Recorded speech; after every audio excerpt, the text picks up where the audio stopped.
Hello and welcome back. We're out in our large greenhouse, and last night we had a low of negative 17 degrees Fahrenheit, and it is cold out. We've got about 35 degrees, 34, 35 in our greenhouse right now, and that's all thanks to our compost heater and the thermal mass that it creates and all of the heat that's blowing off of it with our fan that I have off right now. Now, we've been dealing with constant negative and cold temperatures that are not allowing us to have very good success in our greenhouse. But with this compost heater being so large, we're able to start sprouting our seeds up on here.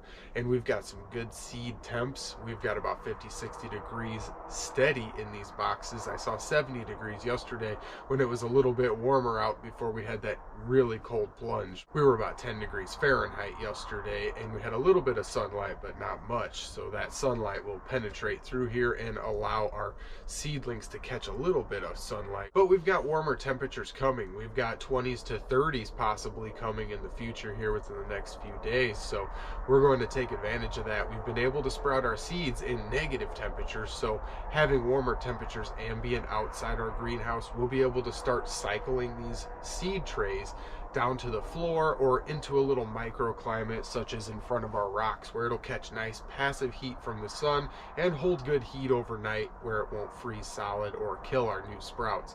So we'll just continually cycle new seed trays and put the old seed trays that have fully developed plants ready for transplant or ready to be hardened off on the floor. So having some way without using electricity to start these seeds in winter is super valuable for me, because it gives us quite the jump start on our 2022 spring grow season and our farmers market. We will be potting plants up to sell to our customers for their own gardens, and we'll be growing our own produce, the same plants that we'll be selling to our customers also. So we sell produce, plants, and all the like. And being able to start all of them super early like this without any electricity going on out here is super valuable for me, so we can get all of this started and get it going. We haven't had the best luck with growing out in this greenhouse this winter because we haven't had any row covers. We've only got one layer of poly. We didn't get to accomplish all that we wanted to on the process of this greenhouse before the winter really set in, and we got covered with snow every day. So here we are dealing with the lack of progress we were able to make, and we're trying to heat our greenhouse a little bit. We're keeping some plants alive. We've got a lot of stuff growing, but it got so devastated from our mouse issue, and now we've taken care of that problem. We're just kind of slowly building upon all of the stepping stones that we've learned, creating a workable greenhouse here. And we're starting with our seeds. We're going to be able to transplant all these out. I want to show some temps inside this little box here. So let's check the temps from here. I borrowed our little thermometer from our heat sink here. Wanted to check that out. Oh, sitting in there about 58, slowly going down there, about 58 degrees. Being able to hold 50 to 60 degrees plus inside this little greenhouse, inside a greenhouse here, we're able to sprout all of these seeds. You can see our kale slowly coming up, kind of sporadically. Got our tatsoi here. This has only been in here under a week, and that is doing well. I think the lid was popped up on this side, so we got a better seal over there and holding more heat. I think the heat was escaping. That's why we don't have as much germination on this side, but that is very decent for what we've got. All I have is a piece of old poly thrown over top of those two trays and sitting on top of a compost pile.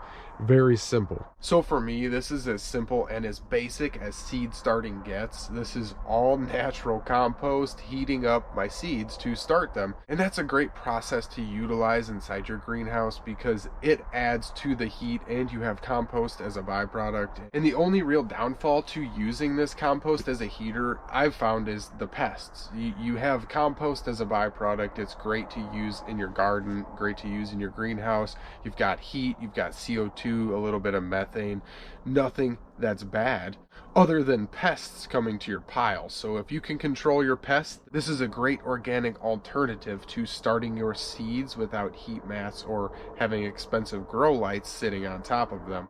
I wanted to share one observation here. I've got this brick that I had painted black, and I've been melting these giant ice chunks on it for about a week now. And what I found is that this paint is really not going anywhere.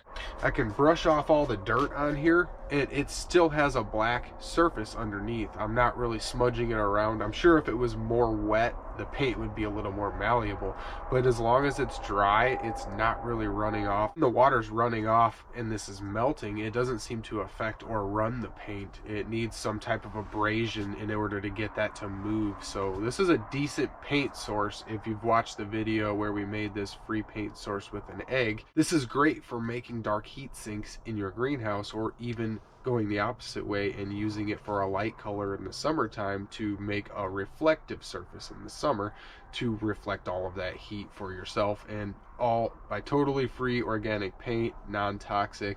And this paint is made with biochar, so we can just basically flip it over and let it feed the roots of our plants. It's not going to hurt them in any way.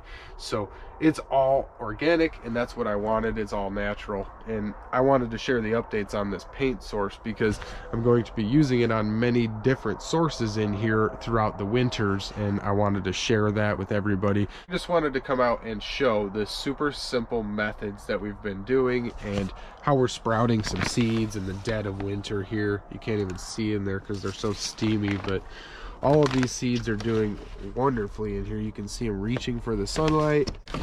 Even our kale here, we're seeing quite a few sprouts coming up, and that's a slower sprouting seed also. So this is just very cool that we're able to do this in the dead of winter. I'm going to be able to get these seeds down to the floor and to a microclimate in this greenhouse so I can start transplanting them and putting them in pots if I'm going to do that with them. And I'm going to get more seeds started on here very soon. Just one more use that you have for a large compost pile inside your greenhouse.